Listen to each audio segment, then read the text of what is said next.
Divine Supernatural Ministry presents.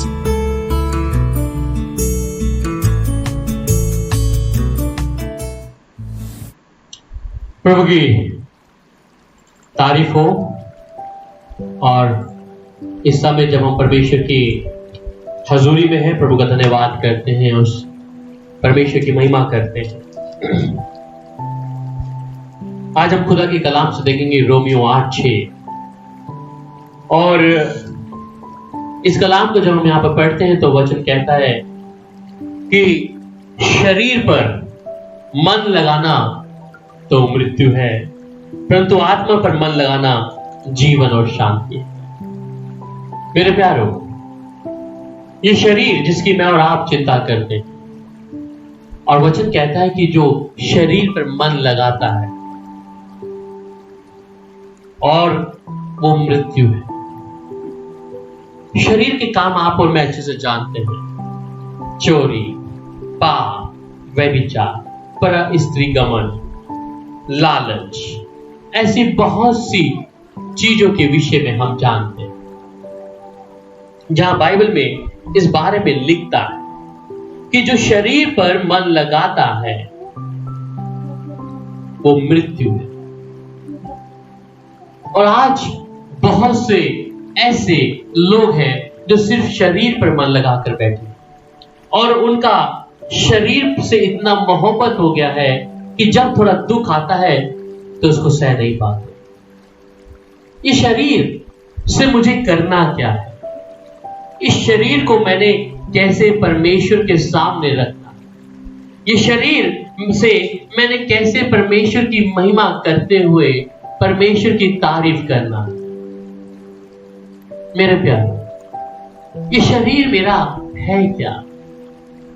और इसलिए पौलुस इस बात का यहां पर विवरण देता है कि शरीर पर मन लगाना तो मृत्यु है, और परंतु आत्मा पर मन लगाना जीवन और शांति।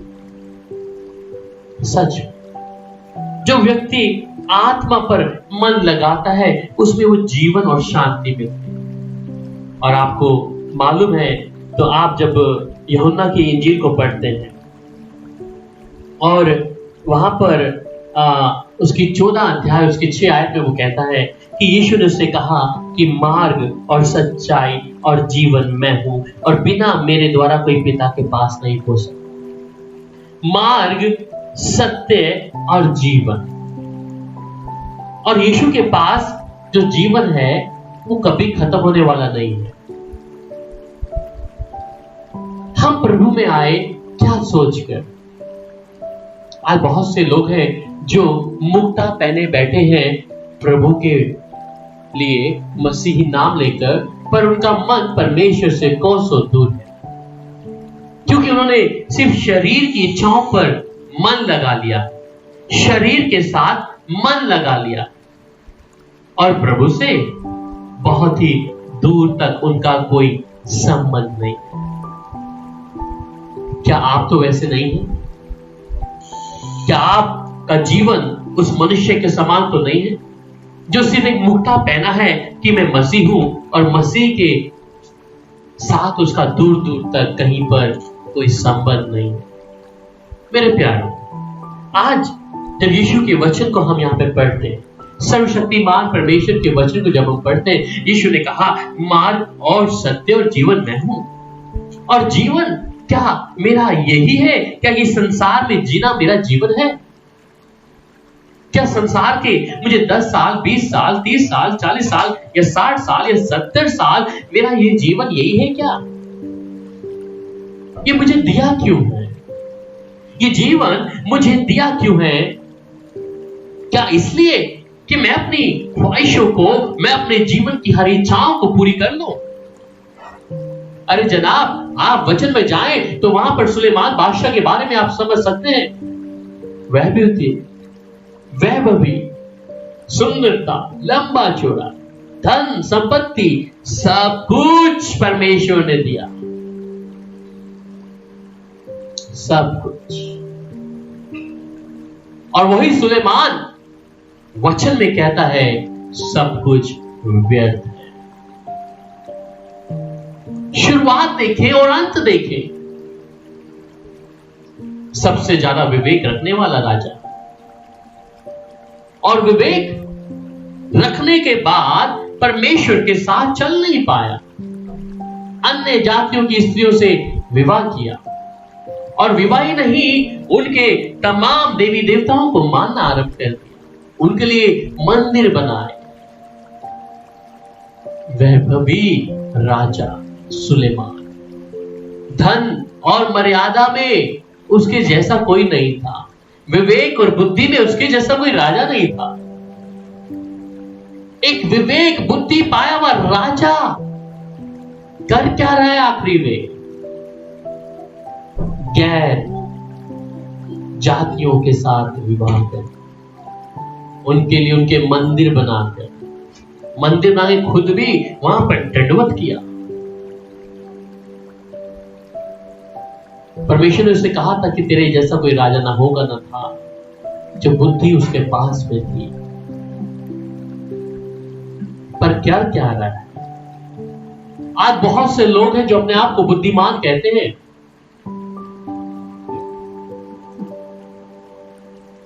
क्योंकि वो बुद्धि ही पर विश्वास करते हैं, परमेश्वर के ऊपर। आज बहुत से ऐसे विश्वासी भी हैं, जब वो प्रार्थना करते हैं, वचन पढ़ते हैं, तो अब उन्हें लगता है कि कोई अभी हमें वचन सीखने की जरूरत नहीं है, किसी से वचन को पूछना समझना अब हमारे लिए नहीं है, सिर्फ मेरे लिए क्या है, मेरा बाइबल ही काफी है। मैं एक बात कहूंगा कि जब सुलेमान जैसा राजा गलती कर सकता है, तो आप बेशक कितनी भी ज्ञान क्यों ना रखते हो, आप अपने बल पर जितनी ताकत रखते हो, तो याद रखें बाइबल की एक आयत वहां कहता है कि युद्ध के दिन घोड़ा तैयार जरूर होता है, परंतु विजय ही परमेश्वर से मिलती है। युद्ध के दिन घोड़ा तैयार होता है, बल है, शक्ति है, सामर्थ है, परंतु विजय ही परमेश्वर की ओर से मिलती है। और due to this coronavirus, lot of the believers, I heard so many things. मुझे दुख हुआ उन बातों को सुनकर एक पासवान से, कि आज विश्वासी सोच रहे हैं कि अगर हम चर्च नहीं जा रहे हैं तो हमारा दशवांश, हमारी भेंट, हमारा समय बच रहा है। It's a good for because we are, हम लोग ऑनलाइन वचन सीख रहे हैं, सुन रहे हैं, that is online formality that people are doing. एक विश्वासी की बात है, मेरे को रिसेंटली मिला सुनने के लिए। उसने कहा कि चर्च नहीं लग रहा, कोई बात नहीं, वी आर एंजॉयिंग, हम खुश हैं कि चर्च नहीं लग रहा, हम ऑनलाइन वचन सीख रहे हैं। मुझे नहीं मालूम आप इनमें से कितने लोग सहमत होंगे, ये हमारी फॉर्मेलिटी इसलिए है, फॉर्मेलिटी ये नहीं कि हम वचन में कलीसिया नहीं जा रहे या इसमें बैठ रहे, पर हमें ये करना पड़ रहा है। बाइबल क्यों कहती है बार बार फेलोशिप, फेलोशिप एंड फेलोशिप? सहभागिता, प्रेरितों के समय में सहभागिता थी। पौलुस, पतरस, सिलास, ये सब जितने अपोस्टल थे, वो सब सहभागिता थी।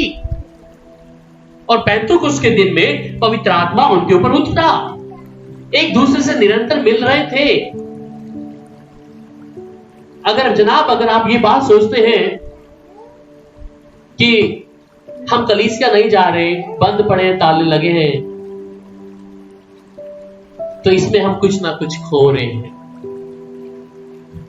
हम कुछ ना कुछ खो रहे हैं। जो एक फिजिकल बॉडी में हमारा एक संगति है, उसमें हम खो रहे हैं। मुझे नहीं मालूम कितने लोग इस विषय के लिए प्रार्थना कर रहे हैं या नहीं कर रहे। पासवान का काम है वचन सुनाने का, चिंता करने का अपनी कलीसिया के लिए। पर कलीसिया आज के समय में खुश है। मैंने भी आपको कुछ बातें बताई कि वो खुश है घर पे बैठ के वचन सुनने के लिए, जैसे आप लोग सुन रहे हैं और देख रहे हैं, क्योंकि उन्हें कहीं जाना नहीं पड़ रहा। अगर परमेश्वर संति की बात ना करते या उसके मंदिर की बात ना करते, हैकल और ये शुरुआत से आप देख रहे हैं, मिलाप वाले तंबू से लेकर, वाचा के संदूक से लेकर, सुलेमान के मंदिर से लेकर, और भी जो हैकल थी आराधनालय थे, वहां परमेश्वर ने क्यों रखा? यीशु क्यों आराधनालय में जाके वचन किया?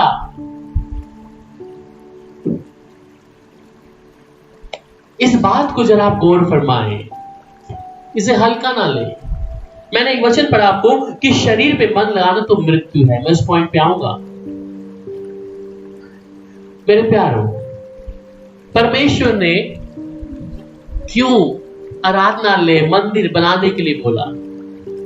कि निवास स्थान, एक स्थान हो जहां पर सब लोग मिलकर प्रार्थना करें। और पास्टर को आज मालूम नहीं है कि कलीसिया में उसके लोग घर में बैठ के क्या कर रहे हैं, क्या वो संगति कर रहे हैं या नहीं कर रहे, कौन देख रहा है? और जिसे चलना अपनी इच्छा से है, जिसको अपने शरीर के अनुसार चलना है, उससे तो लगेगा ठीक है, सुबह 10 बजे ऑनलाइन मीटिंग होगा, नेट खोला, व्हाट्सएप फेसबुक खोले अपने और बस सुन लिया। आज बहुत सी कलीसियाओं में लोग सुन रहे हैं, पूरी दुनिया सुन रही है। मैं तमाम इस दुनिया के लोगों से भी कहना चाहूंगा, क्या आप उस विषय के लिए प्रार्थना कर रहे हैं कि चर्च के ताले खुल जाएं? क्या आप चाहते हैं कि सब लोग एकजुट होकर एक परमेश्वर की हजूरी में एक जगह होकर उस पेंतुकुस्त के समान परमेश्वर का आत्मा उन पर उठ ले? क्या आप अपना समय और धन को बचाना चाह रहे हैं? कुछ लोगों का मायना यह होगा, ऑफरिंग नहीं डालना,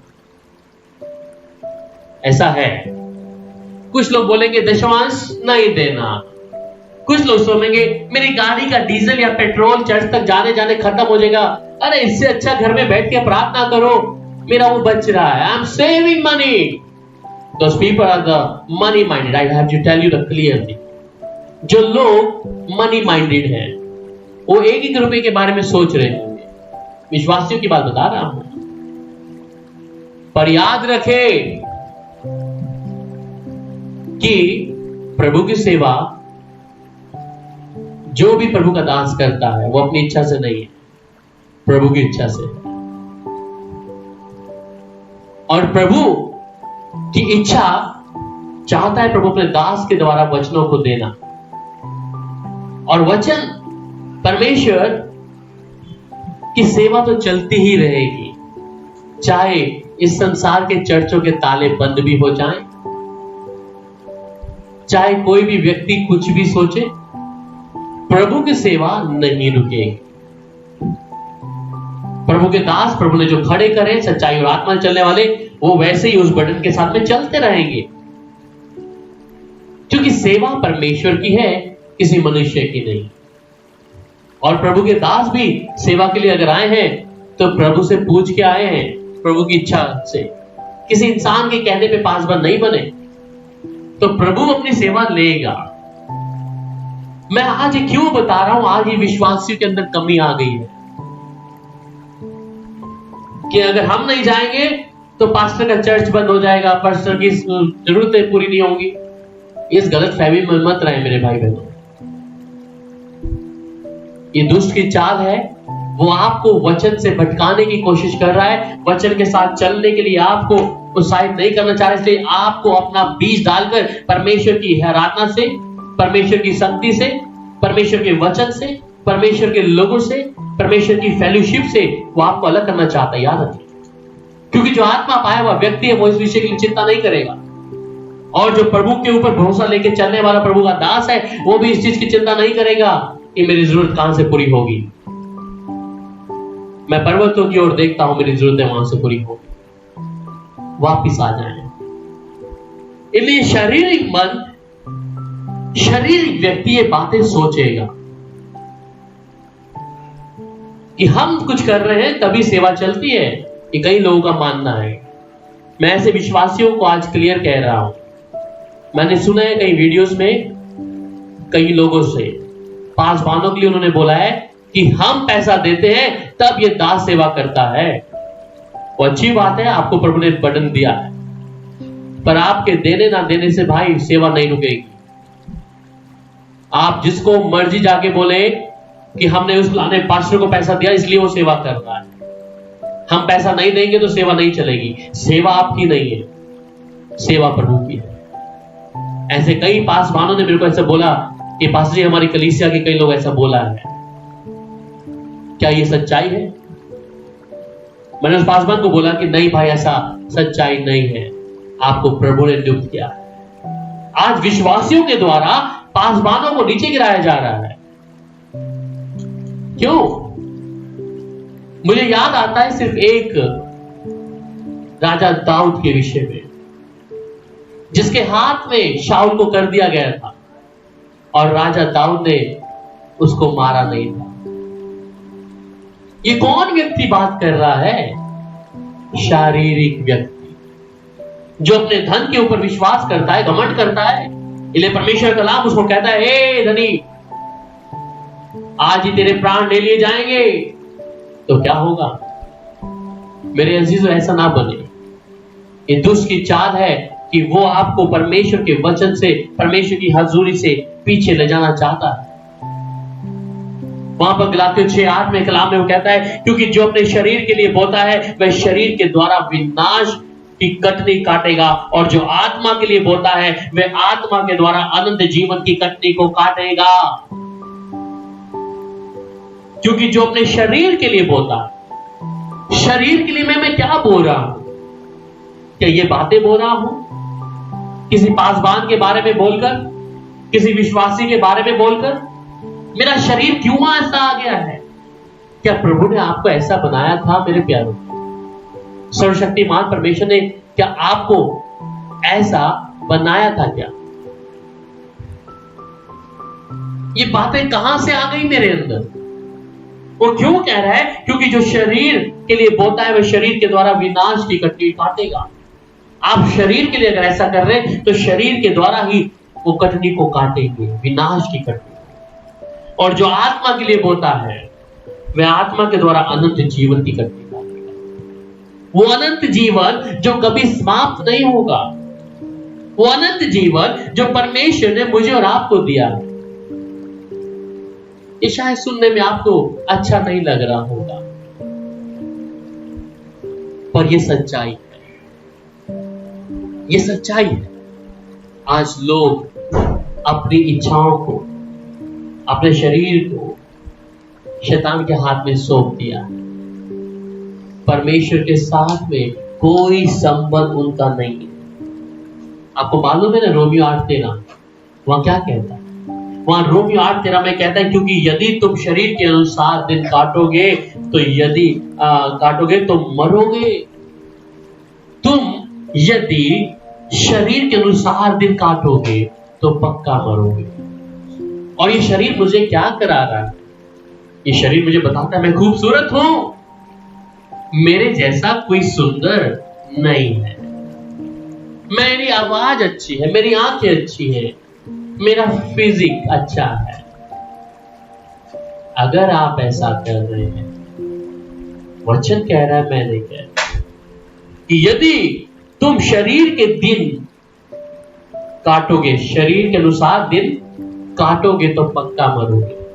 ये शरीर मेरे अंदर घमंड लेके आ रहा है, मैं उससे अच्छी दिखती हूं, मैं उससे अच्छा दिखता हूं। अगर आप ऐसा दिन गुजार रहे हैं, पक्का मरोगे। इसलिए वो आगे कहता है, यदि आत्मा से देह की क्रियाओं को मारोगे तो जीवित रहोगे। आत्मा के द्वारा देह की क्रियाओं को मुझे मारना है, आरी चलानी है। तो कहता है, अगर तुम ऐसे मारोगे तो जीवित रहोगे। मैंने आत्मा में शुरुआत करके शरीर में लाकर उसे समाप्त कर दिया है। और बाइबल इस चीज का खुलासा करती है कि आत्मा में शुरुआत अच्छी हुई थी, पर अब शरीर में आकर हम क्या हो गए? समाप्त कर दिया। आत्मिक जीवन समाप्त कर दिया, प्रभु के साथ बात करना समाप्त कर दिया, प्रभु के वचन को पढ़ना समाप्त कर दिया, प्रभु के लोगों से संगति करना मैंने समाप्त कर दिया। मेरे प्यारों, यह आपके लिए अड़चन है। आपने शुरुआत देखी, आपकी शुरुआत कहां से हुई थी? वो फर्स्ट डे देखिए और उसके बीच का और उसके आखिरी का। आप कहां पर हैं? किस स्थान पर आपका जीवन पहुंच चुका है? क्या इधर से बाहर नहीं आएंगे? क्या आज भी आप उन्हीं चीजों में अपने जीवन को समाप्त कर लेंगे? वहां बाइबल में और भी उस बारे में लिख देता है। और रोमियो 8:7 को जब पढ़ते हैं, और रोमियो 8:7 कहता है क्योंकि शरीर पे मन लगाना तो परमेश्वर से पैर रखना है। ये ध्यान से सुनिए, रोमियो 8:7 क्या कह रहा है? क्योंकि शरीर पर मन लगाना तो परमेश्वर से बैर रखना है। कहीं जाने जाने में आप परमेश्वर के बैरी तो नहीं बन रहे, क्योंकि ना तो परमेश्वर की व्यवस्था के अधीन है और ना हो सकता है। ना तो परमेश्वर की व्यवस्था के अधीन है और ना हो सकता है। अगर आज आप ऐसी परिस्थिति में हैं, मैं आपके लिए जरूर प्रार्थना करूंगा कि प्रभु आपको ऐसे बंधन से तोड़े, क्योंकि आपने शरीर पर मन लगाना तो परमेश्वर से बैर रखना है। अगर आज आपका जीवन ऐसा हो चुका है कि आपने अपने शरीर को ही पहला स्थान दिया है, और इस शरीर के द्वारा मैं कर क्या रहा हूं? आपको मालूम है, जब हम इस शरीर को संवारते हैं, इसको लोथते पोतते हैं, हमारी बहनें बहुत हैं जो काफी शरीर को लोथती हैं, पोतती है। क्यों करती हैं? आपको मालूम है? कभी मुझे थोड़ा अच्छा दिखना है, मोटा नहीं पतला दिखना है। क्यों? मुझे किसको दिखाना है? मुझे किसको दिखाना है? शायद आपका भारी शरीर तो आप मनुष्य को दिखा सकते हैं। ये बाहर की त्वचा, बाहर का शरीर आप लोगों को दिखा सकते हैं, पर उसका क्या जो अंदर है? जो अंदर है। इसलिए बाइबल में लिखा है, जब शैमुएल के बारे में परमेश्वर ने कहा, पहला शैमुएल 6-7 में जो पढ़ते हैं, और जब वहां पे परमेश्वर कह रहे हैं कि शाऊल तेरा ऊंचा लंबा कद जैसा तू है, उसके बारे में नहीं सोचा। परमेश्वर ने कहा कि मैंने तुझे क्या कर दिया? अयोग्य ठहराया। अयोग्य। मेरे प्यारे, हम शरीर के बारे में चिंता करके कहीं ना कहीं आत्मा से, परमेश्वर की हजूरी से दूर जा रहे हैं। जो समय मुझे प्रभु के लिए देना चाहिए, मैं उसे कहां दे रही हूं या दे रहा हूं? और फिर इस शरीर से मैं कर क्या रहा हूं? इस मन से, शरीर से तो आ क्या रहा है? पर अशुद्ध कर रहा है। इसलिए याकूब 1:14 में वो कहता है, परंतु प्रत्येक व्यक्ति अपनी ही अभिलाषा में खिसकर फंसकर परीक्षा में पड़ता है। अपनी अभिलाषा में। और ये अभिलाषा आ कहां से रही है? शरीर से। मुझे क्या करना चाहिए और मैं क्या कर रहा हूं? मेरे शरीर के द्वारा मुझे प्रभु को कैसे महिमा देना चाहिए और मैं क्या कर रही हूं? ये आपके लिए फंदा बन जाएगा।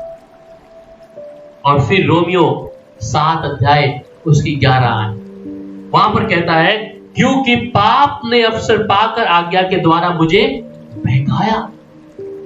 पाप ने अवसर पाकर आज्ञा के द्वारा मुझे बहकाया और उसी के द्वारा मुझे मार भी डाला। याद रखें, पाप एकदम से नहीं आता जीवन में,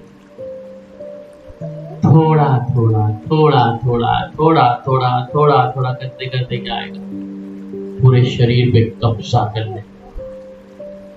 और जो ये कब्जा जब कर लेगा, फिर वो कहता है पाप ने अवसर पाकर, मैंने अवसर दिया था तब पाप मेरे जीवन में आया। हम किसी चीज को अवसर देते हैं तब वो हमारे जीवन में आता है। अगर हम अवसर के लिए दरवाजे बंद कर दें तो नहीं है। मैं क्यों इन चीजों के लिए बोल रहा हूं? आज हम कहीं ना कहीं परमेश्वर की हजूरी से दूर जा चुके, शरीर पे मन लगा, और इसलिए कहता है और उसी के द्वारा मुझे मार भी डाला है, आत्मिक मृत्यु। आत्मिक मृत्यु आ गई। लोगों के सामने आप विश्वासी नजर आएंगे, लोगों के सामने आप प्रचार करने वाले भी नजर आएंगे, दुनिया के सामने आप एक विश्वासी के रूप में अपनी गवाही देने वाले नजर आएंगे, अच्छा गीत गाने वाले भी नजर आएंगे, वचन देने वाले भी नजर आएंगे। प्रभु ने कहा मैंने तुझे तुच्छ जाना है,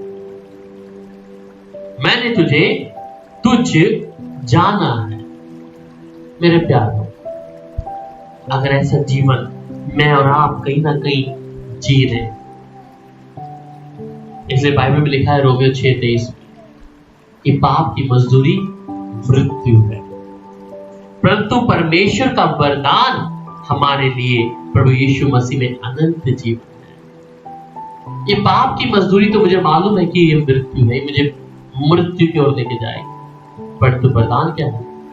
अनंत जीवन। परमेश्वर देना चाहता है, वो देना चाहते हैं अपने लोगों को, और मैं और आप उसके हकदार हैं। मैं और आप परमेश्वर के घर के राज्य के एक उम्मीदवार या उसके बेटा बेटी है। तब क्यों नहीं परमेश्वर के सामने अपने आप को झुकाते हैं?